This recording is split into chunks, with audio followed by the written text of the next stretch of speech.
You cannot have it both ways. We as trans people cannot both be laughable and ridiculous and so powerful that we destroy gender, we erase women, we lose the Democrats' elections, we're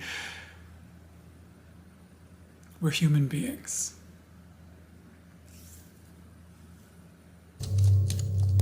Terrorist on screen.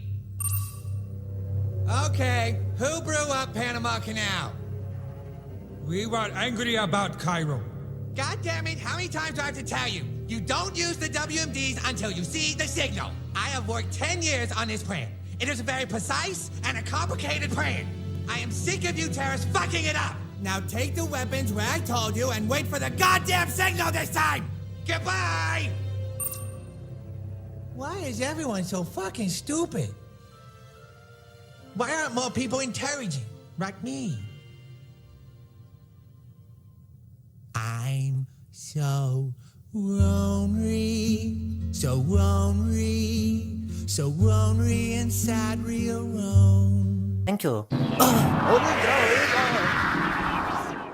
Hello. Father, how's it going? Thought I'd check in on my favorite son. Oh, you'd be so proud of me. Oh, really? You conquered the whole world? Even better. You know Seth Rogen and James Franco? Oh, great. You killed those douchebags? Even better. I stopped them from releasing a movie mocking me. You did what? No one will ever see the interview. Of course they will, you fucktard. And now they're gonna hail Seth Rogen and James fucking Franco as heroes. But Father, no. You need to go out there and say this is our publicity stunt by Sony. But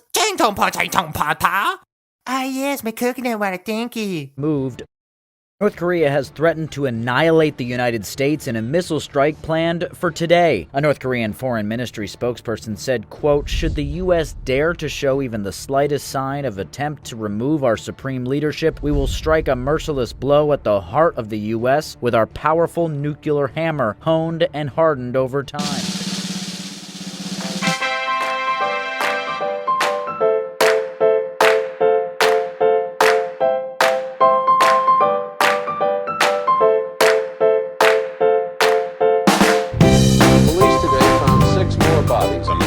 Suspected killer John Gacy. Everybody from the neighborhood knew John Gacy. I was clowning and appearing in at least 10, 15 parades. He was also a Democratic precinct captain. He seemed very personable, very friendly. But he could turn on a dime. To be gay in the 1970s, there was so much prejudice. With his sexual urges that came out as rage. We find out that, yeah, there's a kid, he worked for Gacy. I haven't seen him in a while. I know this guy, he worked there, he's missing too. A lot of officers. Yes, Jeffrey. One can be a laughable, ridiculous joke of a clown and still dangerous as fuck.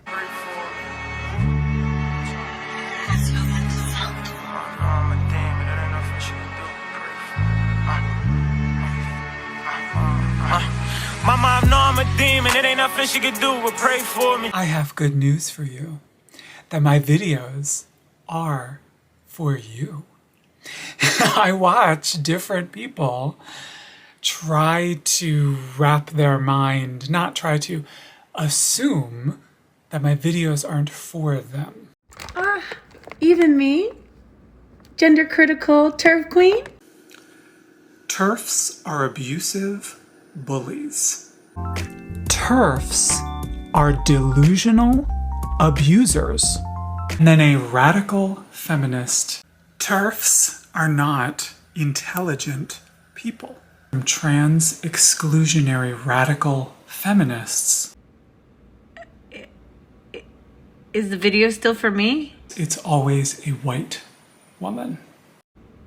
Or was that a no? And it's gross. It's a no. So in part 3 of this Jeffrey Marsh analysis, we are going to look more about his attitudes towards children, how he undermines parents, defending the fact that he is in fact a groomer, that no, it has nothing to do with him being LGB or even TQ+. None of his identities have anything to do with why people are criticizing him. I'm going to help him understand why people keep saying these things to him, What's the common denominator here, Jeffrey? Is it all the random people? Or is it the fact that you are getting these comments and no, not everybody else is? And last but most definitely not least, we are going to take a look at Jeffrey's attitudes towards TERFs, aka women expressing concerns about the total destruction of sex-segregated society. Let's get into it! This is a TERF who is telling me in my comments that I'm non-binary because I want to be my mother. I don't even think that Dr. Freud in 1890 would buy that one. But notice the cruelty. TERFs are delusional abusers. And immoral ones. They're using feminism as an excuse to be delusional abusers. In this comment, she paints herself as a victim because I make videos, because trans people are in existence. She's a victim, and she uses her victim status to abuse whoever she wants to. TERFs are delusional abusers.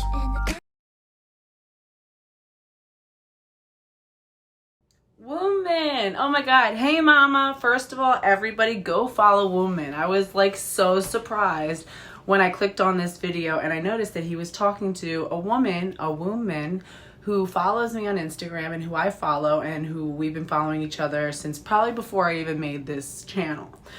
She's amazing. She shares amazing work.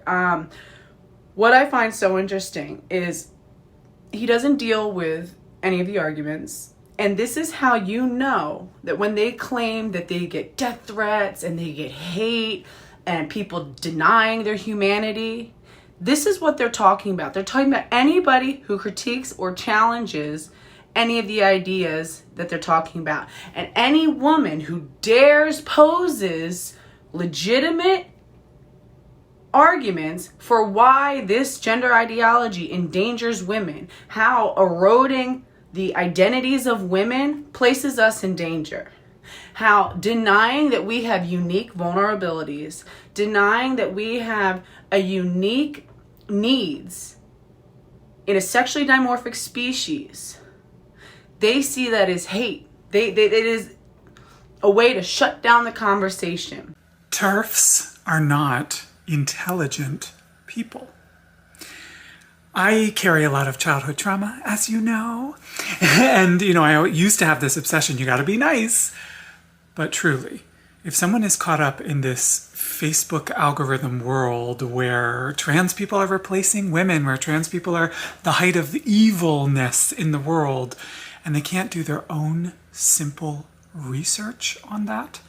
And when they co-opt these stories of abuse, which again have been true in, extremist religious families in a homophobic background that were heinous and horrible, but they're treating it as like a ubiquitous experience of, LGBT youth. And it's simply not accurate. It's simply not accurate. But they've made it now so that you can't challenge anybody.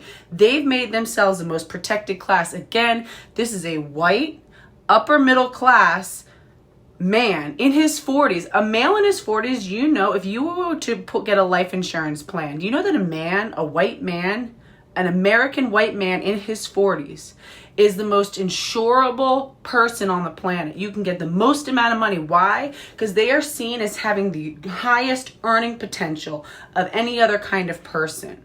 They are at their peak.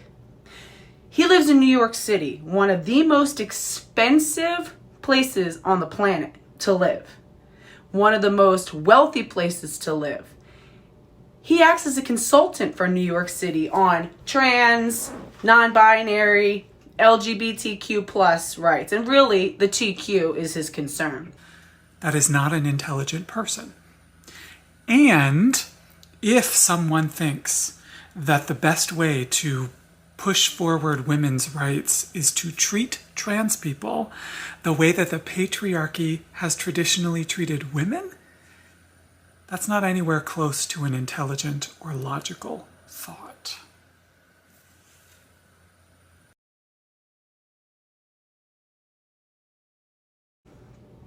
and yet he's marginalized. He's helping decide policies for one of the most powerful cities on earth, and yet he's marginalized. You have a woman who's coming and expressing her concerns, and the way that he shuts it down, refuses to even engage with her. Woman, we see you. Thank you for speaking up. What she was saying when she says that you're trying to be your mother, by your own admission, you talk about fetishistically cross-dressing in your mother's clothes. Going and using your mother's clothes to indulge a transvestic fetish that you have. Yes, it is a true fetish. Okay, and this isn't just simple gender nonconformity. This isn't just a man who maybe likes putting flowers in his hair or something. When you're going and actually taking clothes out of your mother's room, you know, dressing up in them behind closed doors. And another thing that we always need to remember is that we're only seeing the tip of the iceberg. They're not going to show us them masturbating in clothes that turn them on. We've seen so many AGPs talk about getting euphoria erections. I mean, I'm not even going to spend time digging up screenshots, but they're all over the place. Euphoria erections. That's what she's talking about. That's a violation of your mother. It's a violation of women in general. And when you force us to engage with your fetish, we feel violated and threatened. Why? Because male sexual violence is real. And a lot of men, if you think you're the only man in the world who has ever used the strategy of pretending to be the nice guy, the real sweet, I'm harmless guy, the friend, who then inserts himself into a position after he's taken down the walls of a woman, who then believes that, you know, he's not like other guys, he's safe, he's somehow different, he doesn't have the male pattern aggression and sexual aggression of other men, and then uses that to attack. We know this by now, and you are shutting down women who express their concerns. This isn't actually a thing. So this is a turf, and it gives me a chance to talk about bullies in general. Okay, and just a heads up, this part here is like enraging. The way that he gaslights women's and legitimate concerns about being raped. Again, go watch my video where I talk about how rape is a different experience for women, how it can alter the course of our lives forever, how we are at a greater risk for sexually transmitted diseases, how sexually transmitted diseases have greater impact on our bodies, our reproductive future, our health, our lives, our susceptibility to cancer, far outweighs that of men's risk factors. Our risk factors for pregnancies are the way that sex impacts us emotionally. We know that our brains respond differently. So miss me with the fucking bullshit. This part's gonna make you mad. Just watch. This person is either too unintelligent to know that this doesn't actually happen, that this doesn't actually happen, that this doesn't actually happen, that this doesn't actually happen, doesn't actually happen, doesn't actually happen, doesn't actually happen. This doesn't actually happen.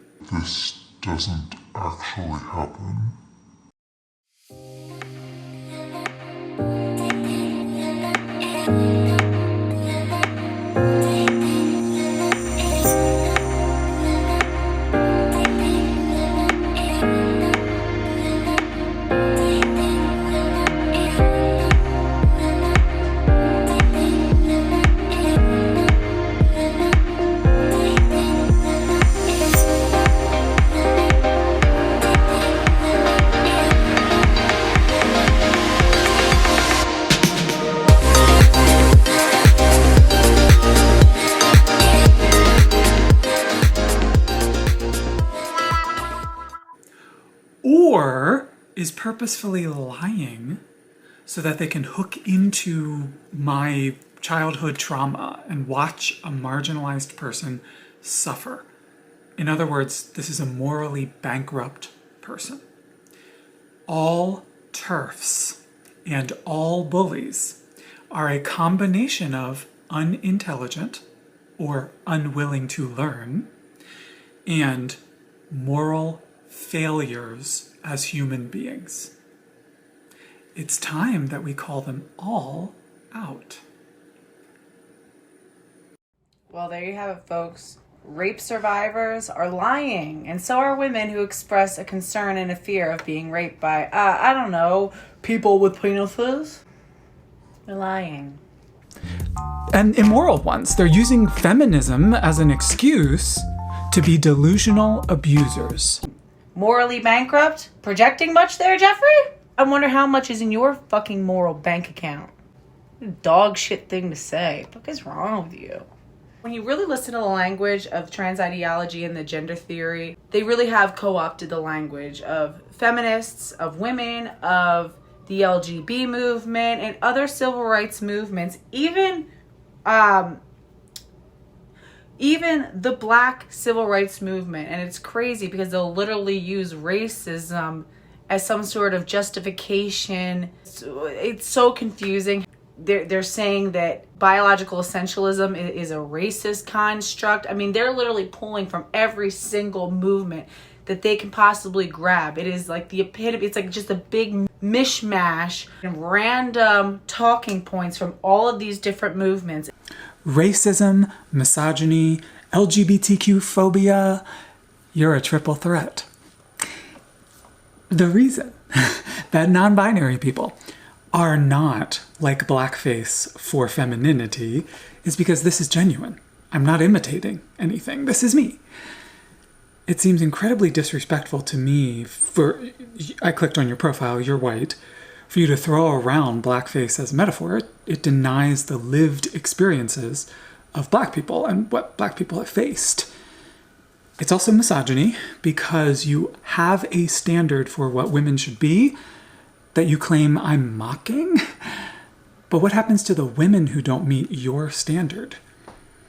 And it's LGBTQ phobia. And then weaponized and used against literally all of them. And unfortunately, this should be a lesson to learn that when we let identity politics spiral out of control, when we let these special victim classes take on a sense of immunity from responsibility, immunity from their collective role with the community at large, as if they're this special, unique, untouchable group of people that are defined by these outside characteristics and they aren't held to the same standard. Let this be a warning to all of us who have invoked any of these identity politics bullshit, women included, men included, LGBT people included, Black people included, any minority group, any majority group, anyone who's ever claimed this ever needs to pay attention. You could identify as a table lamp and it wouldn't make it true. Non-binary people hear this all the time. So the implication is that I'm delusional or have a psychosis or something like that. Whatever you think I am, whatever this commenter thinks I am, it does not warrant cruelty and mocking, which is what this is. So I'm trying to describe a very human experience when I say I'm non-binary. This is important to pay attention to because this is what he means when he says cruelty. This is what he means when he says violence. This is what he means when he says hate or bigotry. It's arguments that challenge his ideas. That's what he means. So it's so important that you pay attention to what do they mean by hatred. So when they're saying, oh, we're getting violence, we're in danger of violence, they're in danger of being made fun of. They're in danger of being, challenged. That's why it's so much about getting into women's spaces is really about being affirmed in their identity and engaging in their fetish and being allowed to push beyond boundaries. It's really not about a fear of violence because this is what they mean by violence. Maybe someone made fun of them before. That's what they mean by violence. And if the issue was so much men, then they would not focus all of their... What you're trying to do, commenter, is use cruelty to other people as a lifelong strategy to try and heal your childhood wounds. If the issue truly was men, they would not focus all their hatred and vitriol on TERFs, which are really just any woman who is concerned about what adopting this trans ideology and gender queer theory on a legislative level, on an institutional level, could do to women and children. No, that's who they want to go after. That's who all the violence is coming from. It's women basically saying, no, you're not a woman. This is different. You know, you're a man, and we're concerned. They never talk about the so-called perpetrators of violence, the men that they're trying to get away from, because they're not trying to get away from men. They're trying to get towards women. That's the point. The homosexual transsexuals are trying to get in that space so they can signal to men how feminine they are, that they're accepted as women, and so those men should have to accept them too. The AGPs are trying to get in there because they want to engage with the women on a sexual level. That will never work. That has not worked for the years you've been doing it. So which one of us is delusional?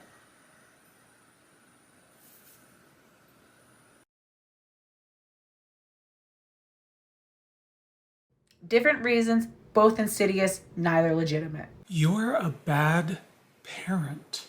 I don't know you personally. I used to look at comments like this and I would think that, well, there's somebody who cares about kids, cares about children. But I think what you care about most is harassing LGBTQ people, causing us, mental distress and causing us to feel shame for who we are. I think that's what you deeply care about the most. Because if you really cared about kids, you would know that people like me are not the big threat. Bullshit. See, these are abuse tactics and techniques. This is something that groomers use. You personally might not physically encounter a child who trusts you on the internet, who DMs you and who you respond to. You are a 45-year-old man acknowledging that you talk to children privately through DMs. Every day online, I get messages from teens mostly, sometimes adults too, saying, I was going to try suicide and I decided to stick around because I read your tweet, because I saw your video, because a friend sent me something you wrote on Instagram. They always say the same thing. They say, if you can be yourself, so can I. It is so inappropriate. Maybe you're not going to go meet up with a kid. But what you are going to do is you are going to teach children to lower their boundaries. You're teaching children to not listen to their internal alarm. Why is this an obsession for you? Why is this always on your mind? Why is this always what you want to type in comments? I'm just a private citizen. I don't even make money doing this. I'm just sitting here looking cute in my makeup. And this is always at the very, very top of your mind. Why? I don't think it's healthy. And I'll tell you something else. It's also immoral. Instead of randomly accusing innocent LGBTQ creators like this in the comments all the time, you could be doing activism to rid the world of this actual real problem. That would be the moral thing to do.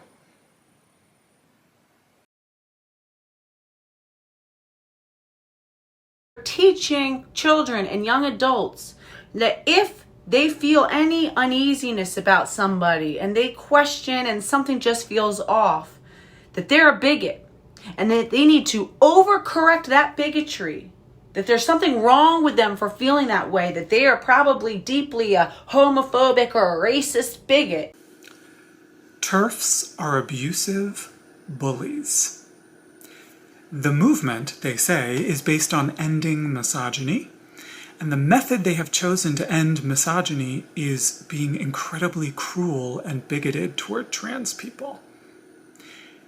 The movement itself weeds out good, inspiring, amazing feminists who really want to do the work of ending misogyny, because those people can see trans people don't have anything to do with that. Even if you shamed and bullied all trans people out of society, if misogyny wouldn't end, right? So what's left in the TERF movement are people, frankly, who get off on being abusive bullies, period. And that the only way to atone for the sin of feeling uncomfortable about somebody, or God forbid, making a prejudice, making a prejudgment about them, a bigoted prejudgment, that they need to overcorrect by being so nice to people. I fell victim to this.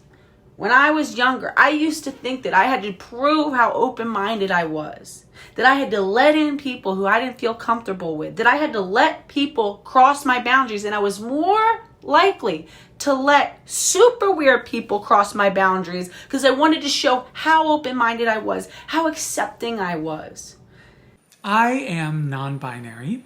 I'm not a woman, but I wanted to jump in and address this comment because it seems like you are trying to decide who gets to be a woman, who's a real woman based on someone's body, based on someone's behavior, based on whether they look the correct way, based on your idea of what the parameters of a woman should be.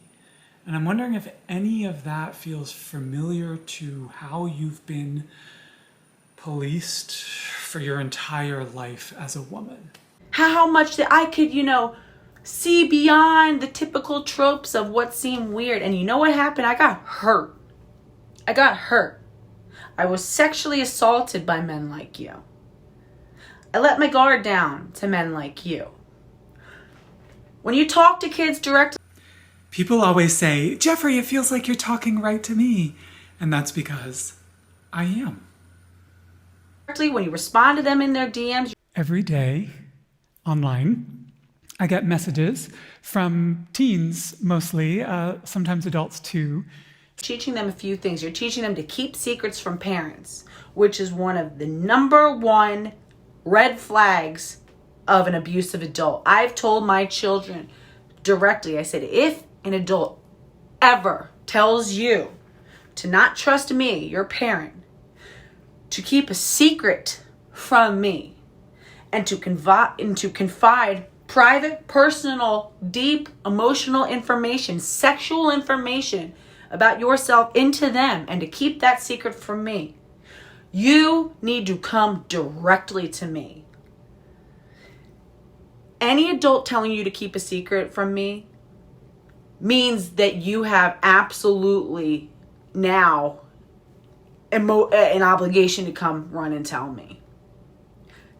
That is your #1 red flag. And that's something that you are doing. You are teaching children to keep secrets from parents. You are teaching children to not respect parents, to not trust parents. I'll tell you why you are so incredibly deeply loyal. It's because when you were growing up, your family taught you to be loyal beyond abuse. Loyal past abuse. So the rule was your parents could do anything to you. They could be mean, they could make snide comments, they could neglect you, outright physical abuse. But stop being so loyal. Please remember, when he is saying abuse, the implication is that not affirming a child's gender identity is abuse. He is priming these not gender dysphoric kids, even just kids who want an identity, something special. That if their parent in any way challenges or questions it, he's priming them, teaching them to see that as something that they should not trust. Using the trope of, oh, we're talking about only abusive parents. But the real implication is that any parent who doesn't immediately affirm this stuff is abusive. I know that there are abusive parents. I know that. You are not the one to protect that child from that parent. You are not the one. You don't know these kids. You don't know what sort of behavioral issues they may have. You don't know what kind of emotional issues they may have. You don't know what the parent knows about them or what the community knows about them. That's why we as community members, We get to know kids locally in our community. We don't go online and teach kids to go trust strangers, adult men on the internet. Something that you're doing. You are a danger to children, Jeffrey. You should stay away from children. You want to talk about this stuff? Fine, talk to adults. Some of your messaging is not all that bad. Where you miss the ball is where you're literally teaching them that if they like gendered expressions and that gendered expression doesn't fit with their biological sex, that they suddenly aren't that sex. That's insane. You're offering advice. You're doing life coaching. You're basically acting as a therapist to people online who you don't know, with no training, no experience. It's dangerous. You're engaging with very vulnerable people. I'm so glad you're here. And I'm so glad you're alive.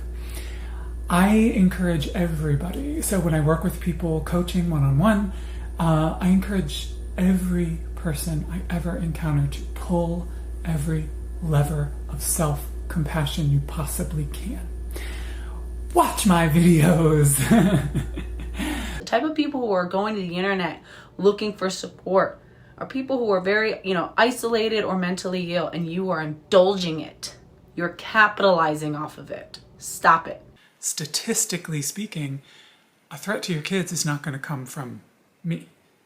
And certainly it's a waste of time to be harassing random LGBTQ kids, LGBTQ creators, when you could be truly protecting your children. Wait a minute. This isn't the same Jeffrey Marsh that was just accusing women of using a special victim status to play victim and to bully other people, make assumptions about other people. TERFs are delusional abusers and immoral ones. They're using feminism as an excuse to be delusional abusers. In this comment, she paints herself as a victim. She's a victim, and she uses her victim status to abuse whoever she wants to. This couldn't be the same Jeffrey Marsh. TERFs are delusional abusers. The projection is crazy. You're hiding behind LGBTQ plus people. Stop it. Stop dragging other people into your crap. We need to save the children is used against LGBTQ people all the time. Because one thing I'll tell you, as a TERF, I have trans people who follow me. I have trans people who listen and engage honestly with the arguments. We might not see totally eye to eye on everything, but we respect each other's humanity.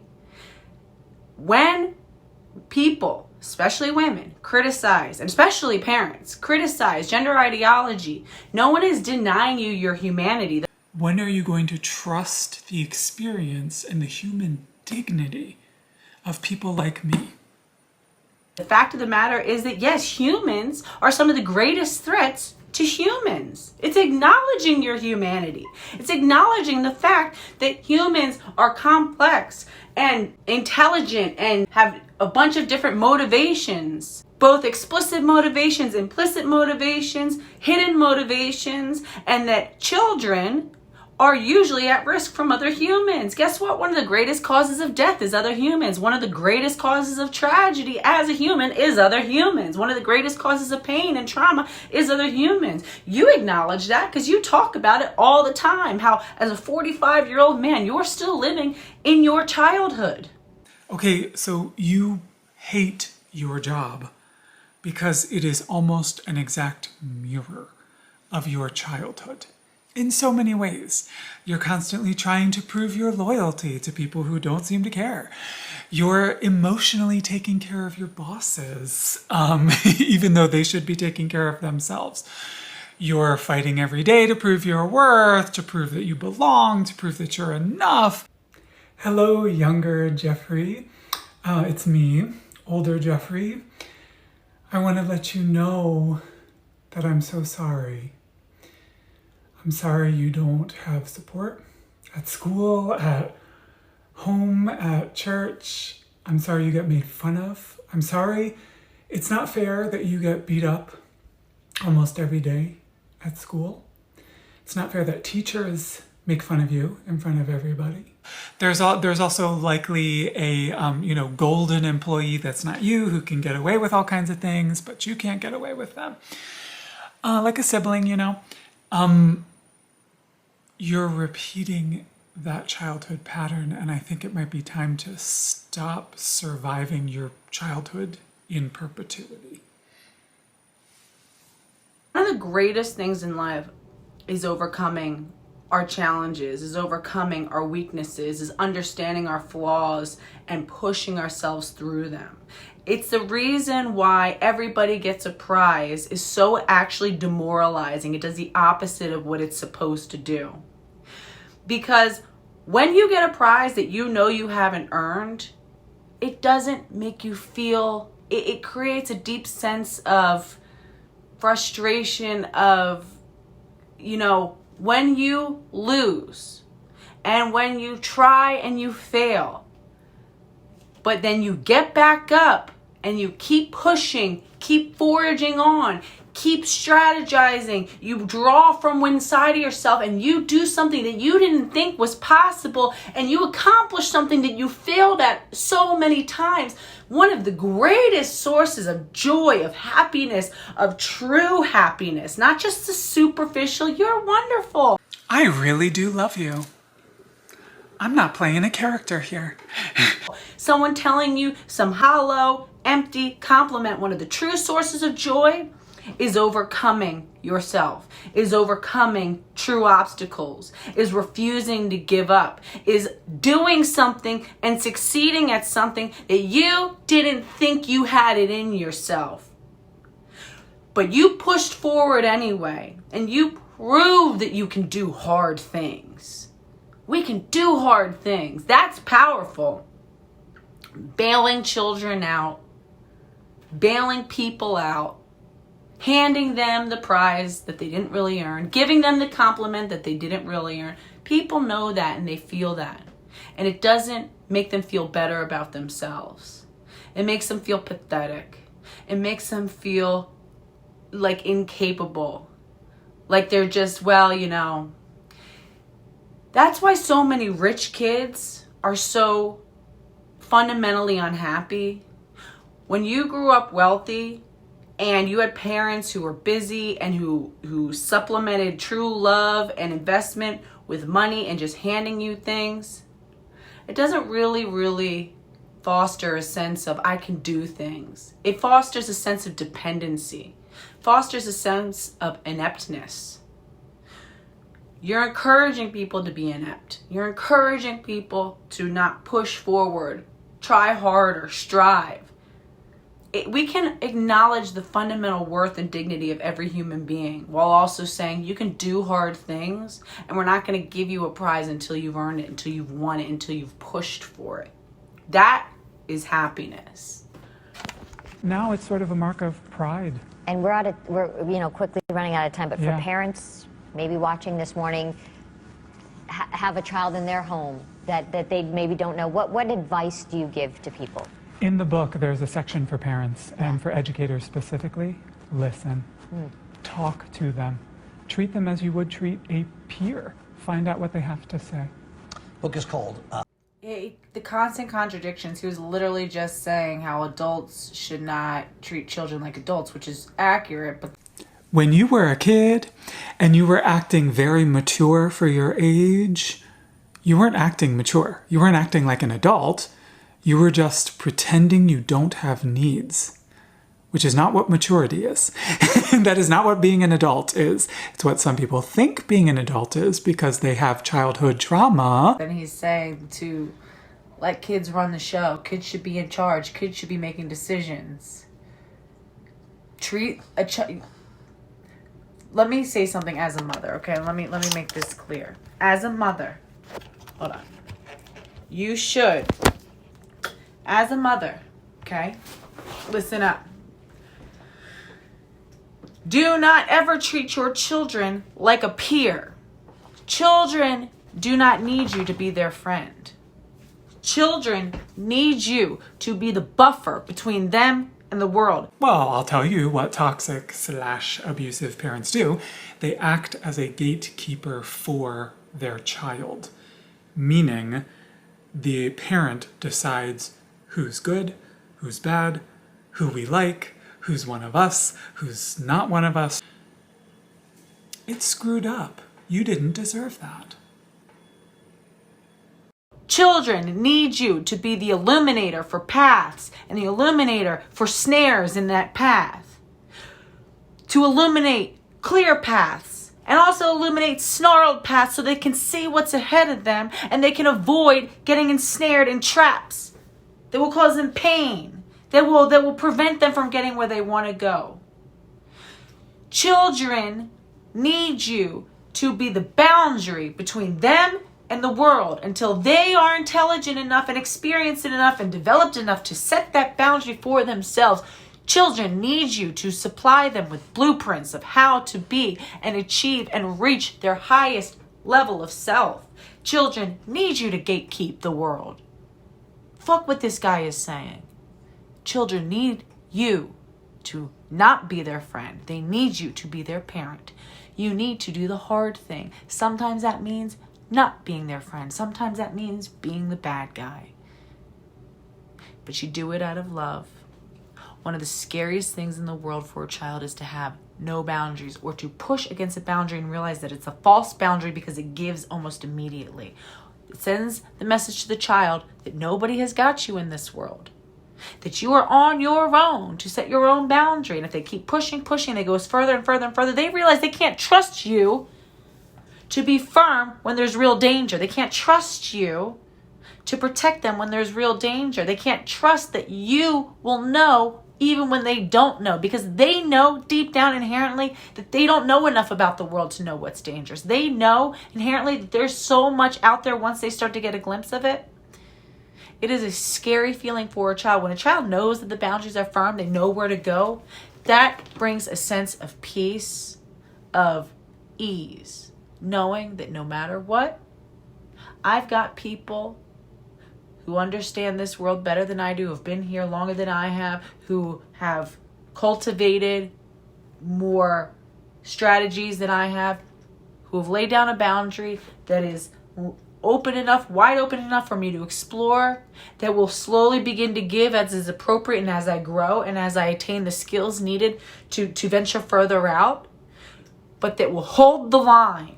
As a parent, your job is to hold the line. Stop going to these people for parenting advice. You don't need to listen to me, but you sure should not be listening to Jeffrey Marsh.